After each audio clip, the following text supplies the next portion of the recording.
Hello, everyone. This is Dave Paulsen, head men's basketball coach at George Mason with episode 7 of DP's Distancing Dialogues. Thrilled to have Aaron Kelly, my longtime assistant, and just finished up his first year head coach at Catholic University with us. AK, welcome aboard. I appreciate you having me. It's fun to be back. Yeah, it's good to be back. Coach Kelly was with me for 1 year at Williams College, 7 years at Bucknell, 4 years at George Mason, so 12 consecutive years, which is a longer sentence than anyone should have to endure. And then last year was hired at his alma mater, Catholic University, great fit for both for Catholic and for AK. Just as a review for those just tuning in, these are discussions that I normally would have in person with the different guys who've been assistants with me. We're on the phone and try to do this through the Zoom platform, but also try to give back in some way as we're really going through unprecedented times in this country. So I've done a couple of different charities and groups that I've tried to give to. And this week I'm going to give to Coaches Coalition for Progress, which is a new group of coaches coming together to try to fight racial inequality and provide opportunities and education and just combat just some of the problems that, have certainly taken center stage in this country. And AK, you got a group that you're going to give to? Yeah, Boys and Girls Club of Washington, D.C. Okay, awesome. So, again, anyone who watches this, hopefully you pick up one thing of value or one thing to think about, share the game. But then we just ask if you saw anything of value, just consider making a donation to somebody, to some organization. Give back of your time, your money, host somebody, just do something to try to just move things forward. So we'll get started and just talking about some basketball concepts, and then in a little bit, AK will share a screen. But so the big question, I think, for a lot of people is, what was the biggest adjustment going from being an assistant to a head coach? What was harder than you thought? What was maybe less difficult? The biggest adjustment for me, without a doubt, was the 360-degree thinking you have to do as a head coach. One of the things I really liked about being an assistant is you could kind of immerse yourself in whatever it was you were doing that day or that week. So there would be times working for you where I might have, 2 scouts to do in a week, and I could not worry about practice. I could not worry about recruiting, and I would just focus on my scouts. And that's what I would do that week. Be another week where I didn't have any scouts and I would want to go recruiting. And for 2 or 3 days, I would shut everything else out and I would just focus on recruiting. And selfishly, I loved it. It was kind of a good way to just hone in on one thing. As a head coach, you don't have the luxury of doing that, So like you go recruiting, you still have to plan practice for tomorrow. So I think for me, that was the biggest adjustment is when I'm doing one thing, you still need to be thinking about 3 or 4 other things. So yeah, that was the biggest adjustment. It's overwhelming sometimes, isn't it? At the beginning it was, because I wouldn't think about it. I would go recruiting and I would tune out. And then after, 3 or 4 times of doing that, I realized when you're recruiting, you still have to be thinking about the guys back on campus. You still have to be thinking about planning practice. And then I kind of got into a rhythm, probably like halfway into the year. And now I'm just conditioned to do it. But that was, and I'm glad, I've learned a ton over the course of the last year. But that was probably the thing that I've learned the most from, it's been most beneficial for me. What have you done? Has there been like a way in which you've broken up your day? Has there been an organizing system? What has made that easier for you? Well, I tell you what makes it harder is having kids. Yes. And to be honest with you, I haven't been able to break up my day to get into a routine as much as I would like to because of kind of what our family dynamic is right now. But for me, I think it was just more of like flipping a switch in my mind, and it was a mindset. And once I programmed my mind to think like a head coach, everything became easier for me. Yeah, that's good. That's interesting. What was something maybe you were worried about that didn't end up being that much of a difference being, going to become the head coach? I would say probably like the practice planning, and kind of being able to, think ahead, 2 or 3 weeks down the road. I made mistakes doing it. Like I've learned things over this year that I would go back and redo, and which I'll do next year.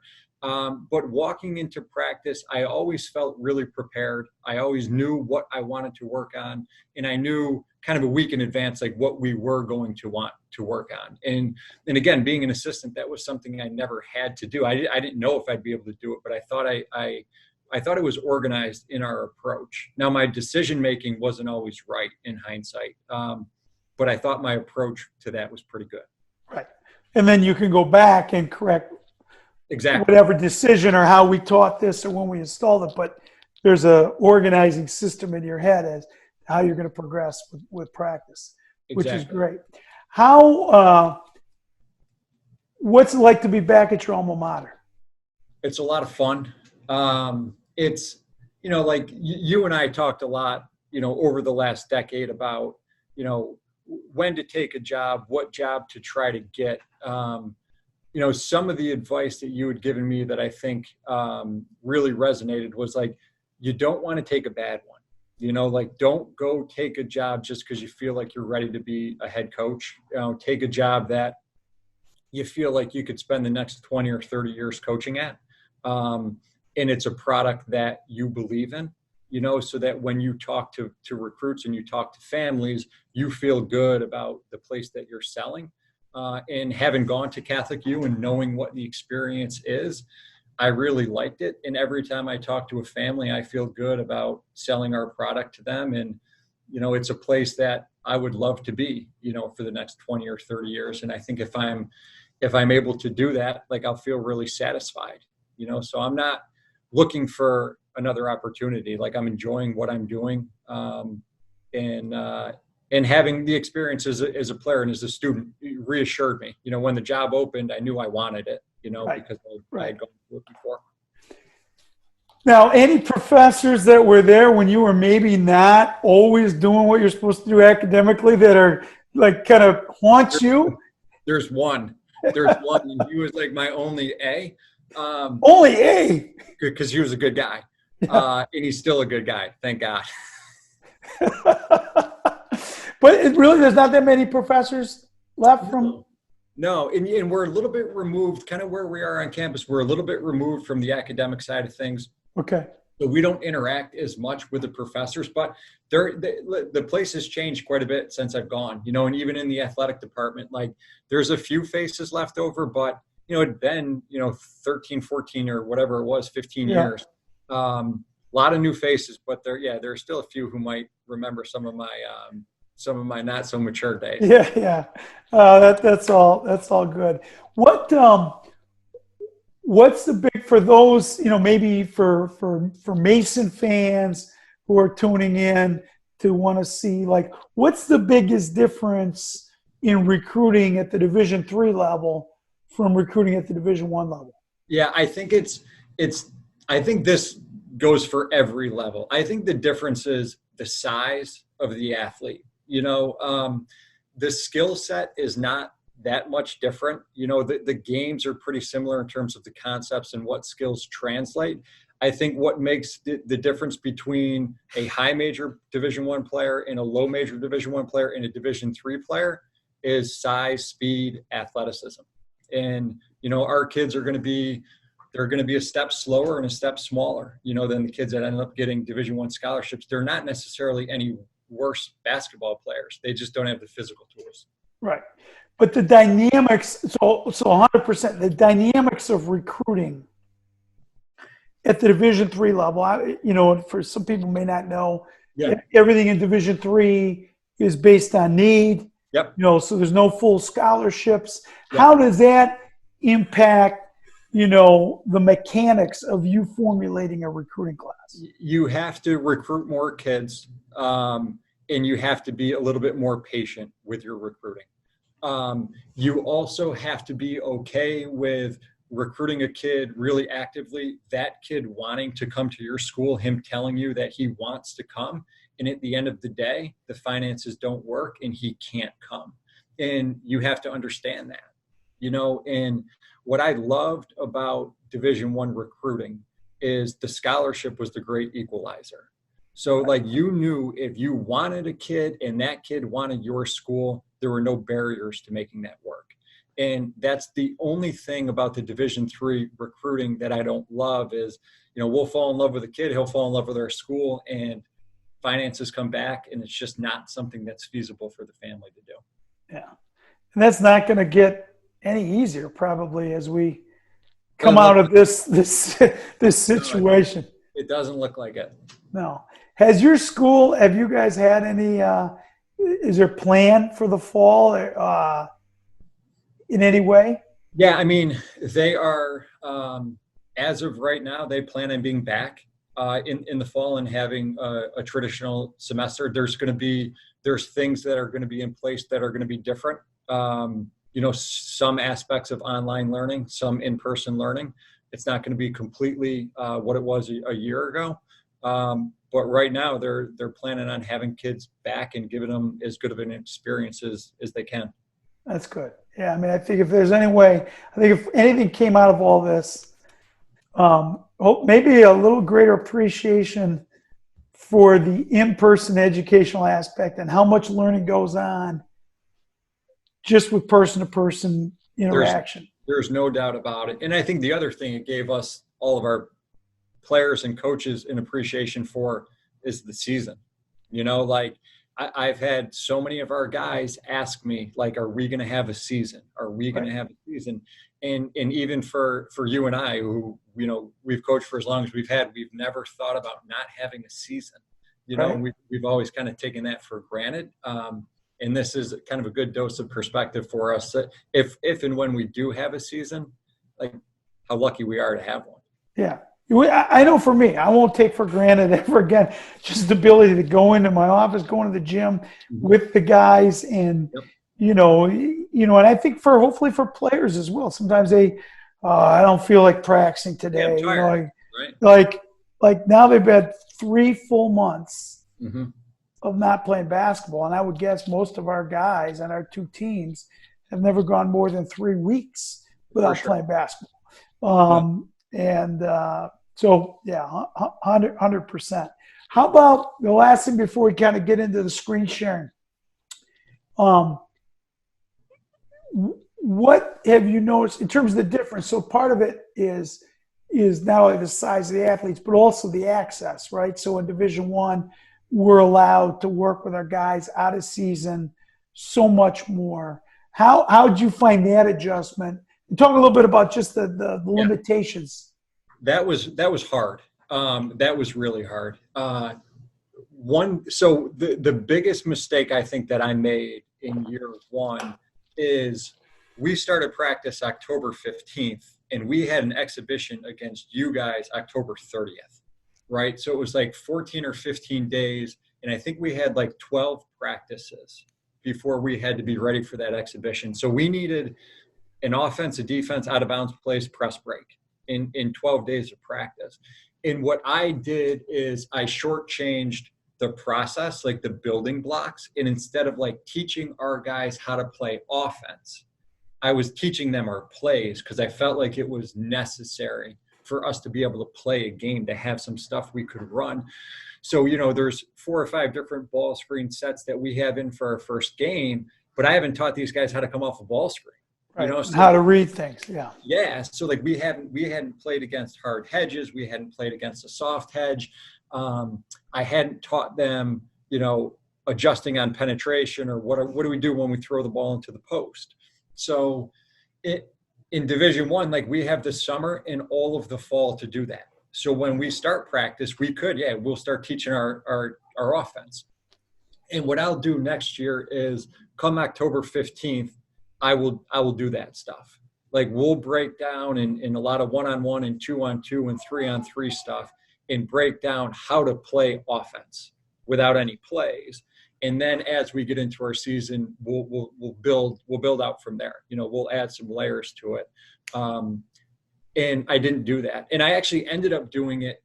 I realized, kind of midstream, like we just don't know how to play offense. So we're turning the ball over 20 times a game and we can have all these different plays and none of them matter. So mid-season, we actually started doing it. We kind of scrapped the offense. We went back to just working on really basic fundamental offensive skills. And we got better. Like we played a lot simpler, but we turned the ball over less. We were definitely like a little bit more of a sound basketball team. Now we didn't get advanced, so we had a ceiling, but if we start doing that in October next year, as opposed to January, we're going to be a lot better off for it. I think that's always a challenge. I think, remember our meetings, I would be the other way. I would want to spend more time on the fundamentals, even with the summer work we get in the fall work. And there, at times we didn't probably put enough plays in. We didn't probably do enough. So finding that balance that works for you and how you want to coach and for your school and your guys and your team. And the other thing that I found is no two seasons are the same. So you might be able to get more advanced earlier with one team. You may not the next year, that was the other big difference was I didn't know my kids. Right. I just didn't know what their skill set was. We had a roster that was kind of fluid at the beginning of the year. So you think you've got one team and then come, November 1st, you're dealing with a whole different group of guys. And that's the other big takeaway is like, find out who your good players are, play through them because they're going to be better than whatever offense you think you can install. No question. All right, well, let's get to the what lies near and dear to your heart, defense. Yep. So you're going to talk a little bit about ball screen defense and barrier screen, and we'll see how much is similar to what we did together and how much has changed. I think you'll find most of it pretty similar, maybe some slight differences. Can you see my screen all right? Yep. Okay. I think you might have to go down and turn your volume down, though. It's when you go full down, I think. Say it again. I think you probably got to turn your volume down on the audio. Okay. So I got to turn it down on Synergy, correct? Yeah. I think. Yeah. All right, here we go. Okay. So you got now that. You can go. Yeah. Now you can go full screen. Okay. Perfect. Okay. So first of all, I'll kind of talk through. We hard hedged every ball screen. Like we only played one defense. We were 100% half court man to man. We hard hedged every ball screen. So as we with the 4 and the 5. No, with our 5. Okay. With our 5, we would switch 1 through 4. But with our 5, it was a hard hedge everything. Some of the pros to this, and you'll see it as we go through the film. I think it's the best way to keep the ball out of the paint. It's the best way to guard a dynamic guard. I think it ends up providing clarity for all 5 guys on the floor because all 5 guys need to be engaged in the ball screen.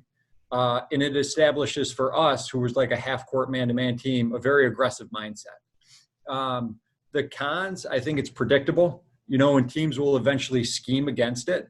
It's harder to execute in transition, unsettled situations, and I don't think it's very good for bigs who aren't mobile or who are foul prone. All right, and you'll see why here. So I'm going to let this play, and I think it's important to note here, like this initial ball screen, a lot of teams would run kind of a fluff initial ball screen. We didn't really execute ball screen D against it. We would go game by game on an initial screen that we didn't think was a threat. We would either just switch it or we would tell our guard to run under it, get through it. So this one right here was just kind of a game by game navigation. But then once teams started to get into their ball screen stuff, all right, this is what we would tell our guys to do. And what I'll use is, Coach, do you see my cursor here? Yep. Okay. So the guy guarding the ball, two things he has to do. He has to not allow or refuse, and he has to crawl up and kind of get into this kid's space. All right. So our 5-man, we always wanted him to arrive attached to the offensive 5. And then we told our 5, we want you to get out and impact the ball as best you can and just redirect it to the best of your ability. So we weren't so caught up on like always sending the ball to half court or always sending it to the sideline. I just wanted the ball handler to have to retreat and feel pressure from our big. And once our big felt like he did that, then he could get back to guarding his guy. So 5's got to impact the ball. And then the 3 guys off of the ball, the lowest guy on the heavy side is our hoop guy. So as soon as the ball screen starts to happen, the lowest guy is going to get to the hoop. And this kid right here is in perfect position. It's exactly where we want him to be. And he's yelling hoop, hoop, hoop. He identifies that he's got the hoop. He'll absorb any roll to the basket from the 5. And then our other 2 guys, this guy here and this guy here, are both our zone guys. They have similar responsibilities, but we would always say that there's one zone guy who can be more of a man guy. And in this case, it's this kid right here. So this kid knows, like, I'm playing my zone, but I'm really only responsible for 12 here. And then this bottom zone guy is truly zoned up between these 2 guys. Right. All right.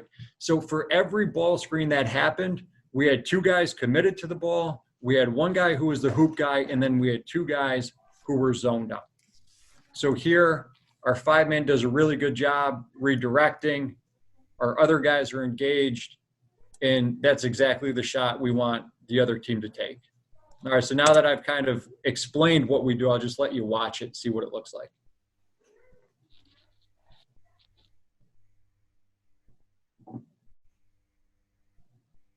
So, yeah, run that back just a little bit.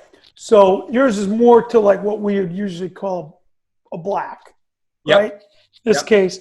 So then would you guys have issues with the 5-man and the guy on the ball? All the time. All the time. Or guards splitting on the comeback or not as much the guard splitting on the comeback, but like our 2 guys, like right here, that was probably like as smooth of a navigation. Yeah, that was great. For. But oftentimes they would get tangled up a little bit.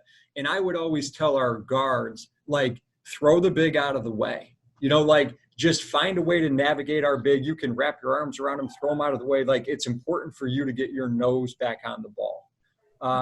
So we didn't have a set principle with that. It was more just kind of get it done, whatever way is going to be fastest. Yeah.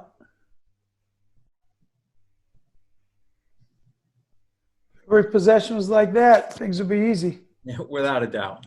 So this one, you'll see the same type of thing. It's like a little bit of a different formation that they get to.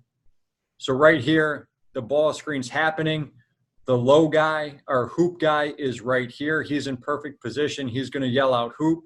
We got our top zone guy right here, going to be responsible for this guy right here. And then our bottom zone guy right here is splitting this guy on the block and then this guy in the corner. All right. And then again, our big, that's perfect. Like, his hands are back. He's not fouling, and he has redirected this kid. So as soon as this kid takes that retreat step, he's back. He's out of the play. And again, like, those are the shots we want teams taking. Like, the ball stays out of the paint. We've got 5 guys who are like totally engaged in the play. That's one we'll live with.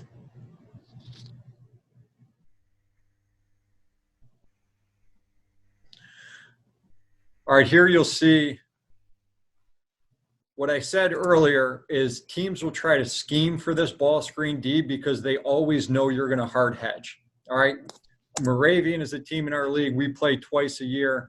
They did a really good job scheming against our hard hedge. So what they're doing here is they know right now our 5-man's going to get out and hard hedge this.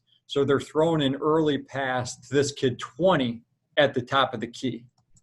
And he's looking to hit that big on a dive. But our hoop kid is in perfect position, right? But he's like right there on the charge circle, splitting the rim. It's exactly where we want him to be. So he takes away that pass. We recover. We get back to set. They're going to get to a second ball screen here. All right. Now, our hoop guy again. Hoop guy's here. We got our zone guy splitting these two guys here. We have our top zone guy, but he knows he's really just guarding this kid. All right.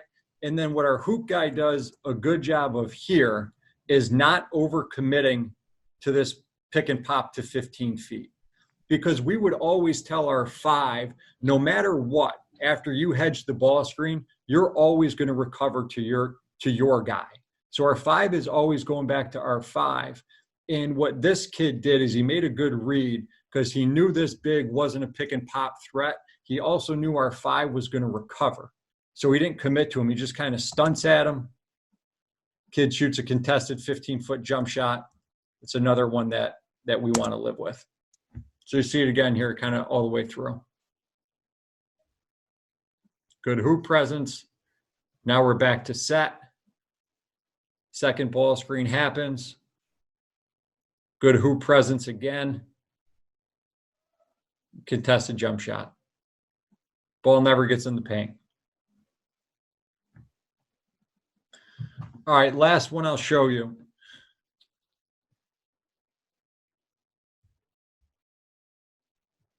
So this one here, the other thing that we gave our kids some freedom to do is we would tell our 5, oh, sorry, here. Run this back. Okay, so this one, what we would tell our guys is good teams can go from scrambled to set.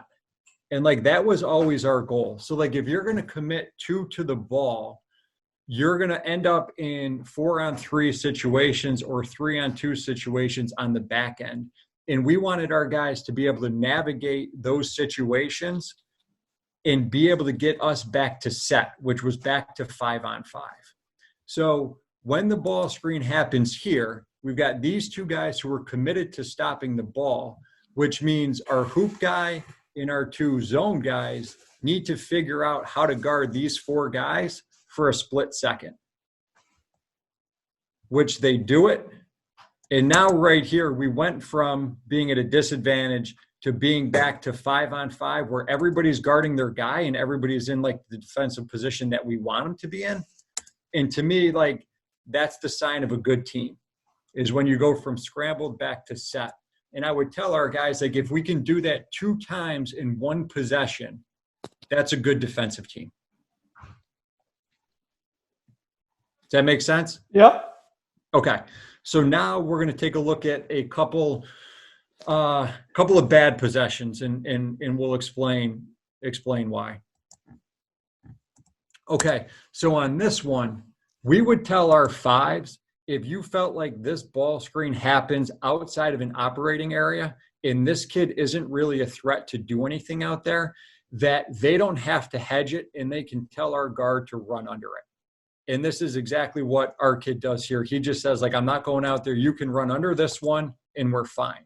So to me, that was a good decision. And now as they get to the second ball screen, like now this kid's in an operating area. So our 5 needs to be up and like on this guy's hip and he needs to be out ready to hedge this ball screen and he's not. So like this is too much space for our 5-man to give him. And when this ball screen defense tends to break down, it usually starts because your 5 isn't engaged enough. And if guys can pass easily out of this ball screen D, you end up being in a lot of trouble because we're zoned up down here. Like our hoop guy's down here and it's a 18-foot closeout to get to the corner. So if this guy can just come off a ball screen and pick you apart, you're going to be in closeouts all day. So our 5 doesn't get out and hedge it well enough. This ball handler has way too much space. Our hoop guy gets hung up being at the hoop, and this kid makes a direct pass here, and then that's what happens when your 5 isn't aggressive enough. It's too long of a closeout. They get a rhythm 3.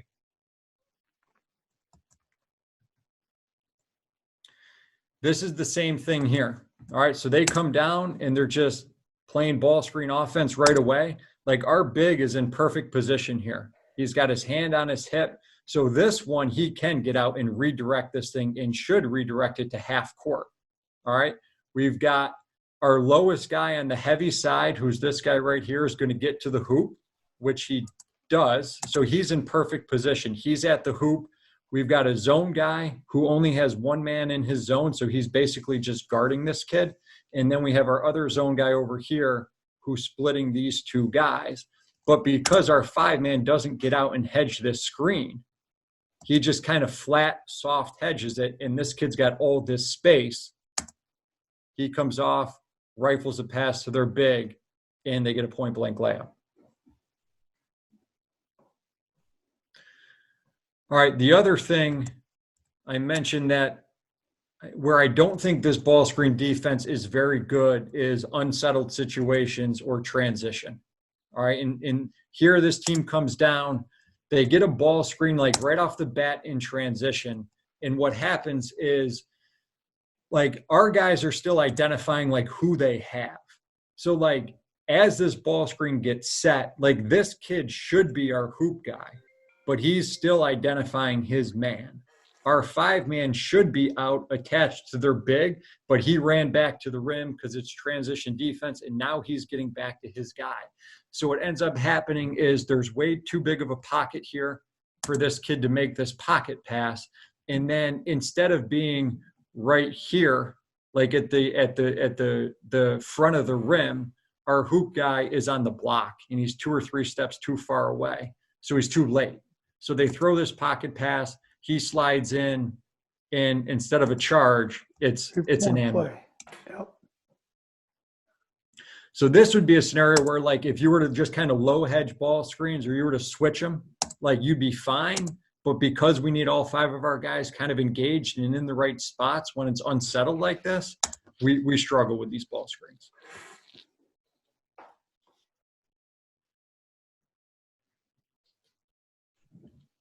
The other area that, you know, when it's not the big, it's usually our hoop guy.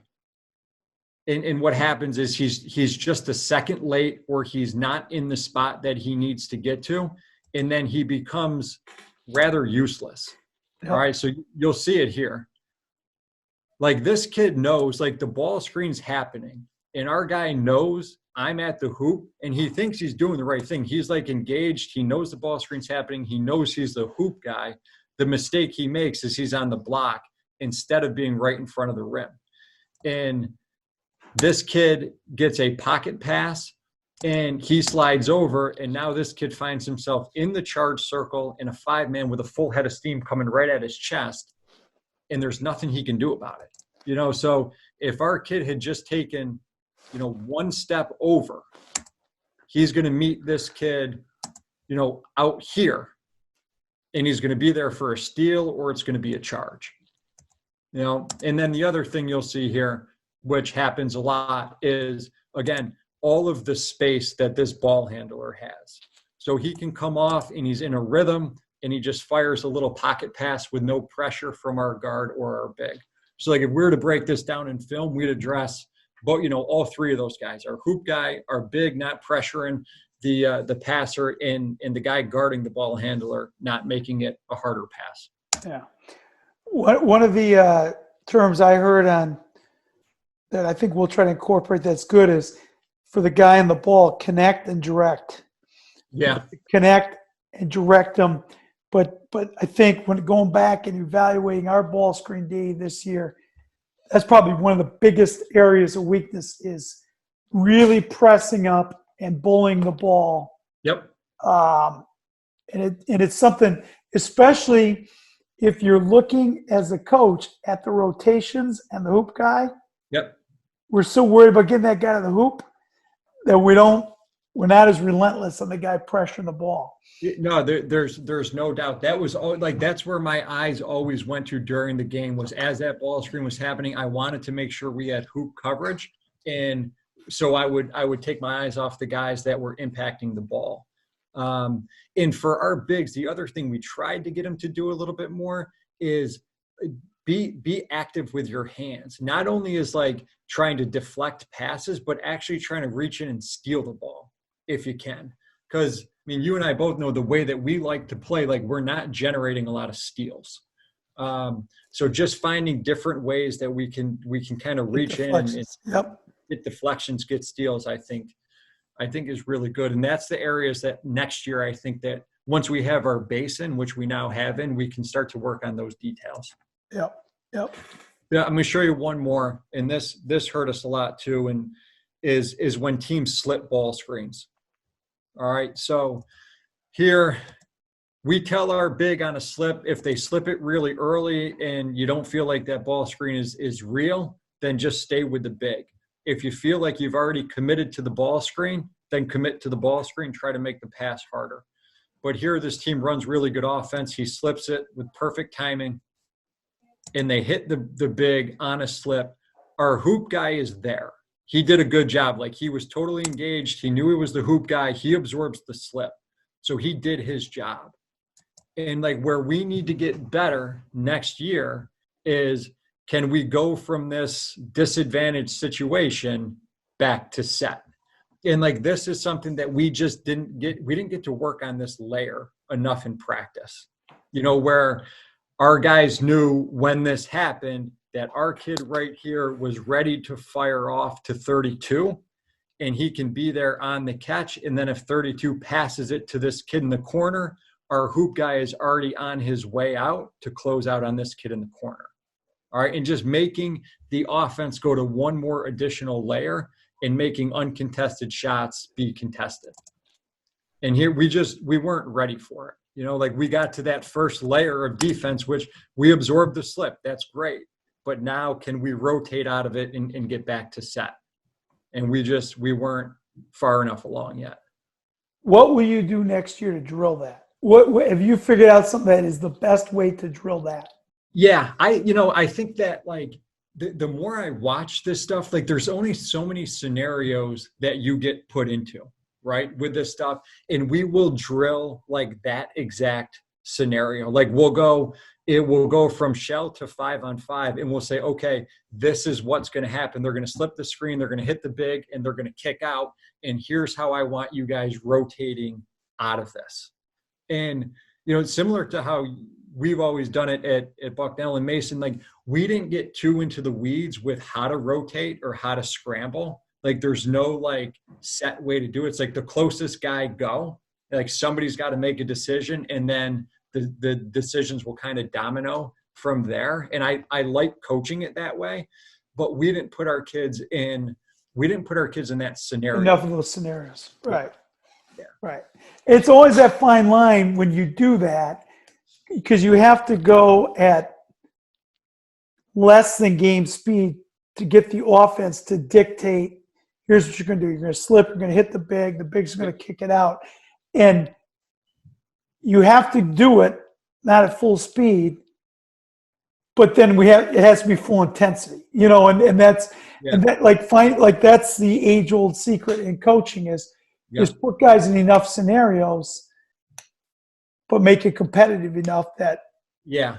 And I I think that like walking through the pattern helps the kids be like, all right, we're going to walk through it and show you how to do it. And now we're going live, you know, but I think that they do need that like muscle memory to be able to have practiced it and seen it, to be able to do it effectively in a game, so that eventually they're not necessarily even thinking about it. They're just rotating, you know, and doing it the right way.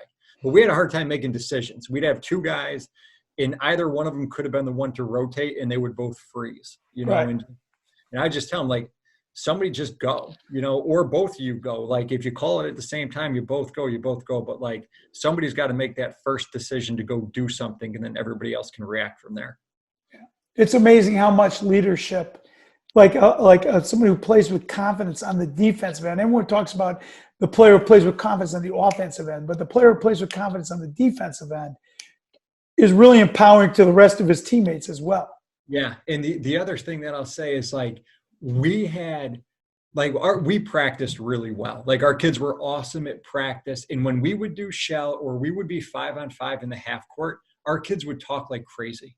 Like they would be nonstop, like, I'm hoop, you're zone, I'm rotating. And then when we got to the game, they didn't talk as much. So like that's one of the challenges for me is to figure out how we can take that talk from practice and translate it to a game. And I don't know why that is, but that I definitely noticed that this year. I would guess, one, that's the age-old problem for every coach who's watching this and ever coached a team. And it's not one that you ever have solved. But I do think it will get better as they're in another year in the system. Yeah. And then nothing succeeds like success. So when they, as you get a little better depth, as you get, just guys that really know what you want and you have some success, then that will empower them to talk more. It's like the person who walks into a room where they don't know anyone. Yep. 1 in a million is outgoing and talks to everyone, but most of us, when you feel insecure, you close up a little bit, and that's the challenge. Yeah. For sure. What do you guys do in what we would call smash action? If somebody went to screen for the 5 to get him there dislodged, would you still try to hard hedge, or what would you do? No, like we tell our big, like if for whatever reason you become detached, you can't get out there, then it turns into just a softer hedge where you're just trying to contain the ball handler. Because I didn't want guys jumping out too late, trying to make up for ground, because that's when our kids, they'd foul or they'd end up getting split on a ball screen. So if you're late to it, it's not good, but just own it and soft hedge it. Would that be where that's where you're also vulnerable now to that guy picking you apart, because it's not as aggressive. Yeah. And that hoop guy, that's where your hoop guy gets put on an island. Yep, 100%. Yeah. And the thing that I'll do next year that I wanted to do it this year, and for whatever reason I did it, when teams started to scheme for our hard hedges, I want to switch ball screens, like just for a couple of possessions. And I don't care about the mismatches. I don't care if it's a huge 5 on a small 1. I just want to switch ball screens for 2 or 3 possessions so that they get taken out of their scheme, and then we'll go back to our black. And what I did this year, instead of doing that, is I put in a bad zone, and it ended up like we ended up winning a game because of it. The first game we showed zone, like we went to it late, and the team didn't react well to it, and we ended up winning a 1-possession game. But then as the year went on, I started playing it a little bit more when our man wasn't going well and the zone sucked. So it inevitably, like, it was bad for our program because it made our zone wasn't good. I think it made our man like a little softer. So I'd rather just switch ball screens for a possession or 2 and then go back to our base. And that's what I think I'll do next year. Okay. How did you find, so most of those film clips, again, I think a lot of times Division III takes stuff from Division I, and Division I takes stuff from the NBA. So most of those film clips were traditional side or spread ball screens, where the ball screen was 2-3 steps closer to the sideline than the lane line extended. Yep. Okay. And so when we went to that 2 years ago, your last year on staff, what teams started to do is really put those spread ball screens more in the middle of the floor, more heavy and load. Yep. Did you run into that much? No. And we will. Like, I think you're right. Like, the trends take a couple of years. Like, we saw mostly what I showed you, like the more traditional ball screens. But when we do see them, like what I tell our big is, like, you need to impact the ball like as much of a threat as this kid is. So, like, if the ball handler is going more towards the sideline and there's not as much room for him to go create offense and make a play, then you don't have to impact it as much as if he's like trying to come downhill and get to the rim on you. All right. So it becomes a read. And as soon as the ball handler as a threat goes away, then your hedge goes away and you're back to guarding your guys. And that's where we give them a little bit of a little bit of freedom and like not try to make it so rigid, and then not have to change ball screen defenses, right? So it's like, oh, this is our hard hedge, this is our flat hedge, this is our angled hedge. It's just like, no, we're hedging. And whatever that means, it varies by situation. Yeah. This off season, we'll just turn gears a little bit for a couple more minutes. Yep. So during this pandemic, what are the one or two things that you've seen, whether it be a Zoom or a clinic or talking with coaches, or what are the one or two things you've seen or heard that you're like, wow, I really like that. Like, that's a new concept that you and I haven't talked about. This is what we would be normally doing anyway. What's out there that you've liked? I don't know if there's anything that's been new that has caught my eye, but I do think what I've rediscovered is like the value of simplicity. And especially in like today's day and age where like there's so much stuff that you can do. All you need to do is go on Twitter and everybody's got a new play. Everybody has a new scheme. And what I've learned, and I know I will apply to next season, is we are going to be simple. Like offensively, we're going to be simple. Like we're not going to have a lot of stuff. And defensively, it's going to be the same. Like it's going to be what you saw. We're going to get better at it. So for 12 years, you kept saying, we're going to do more stuff. We're going to change up. Now you're a head coach, and now you're right where I was. 100%. Isn't that funny? It's amazing.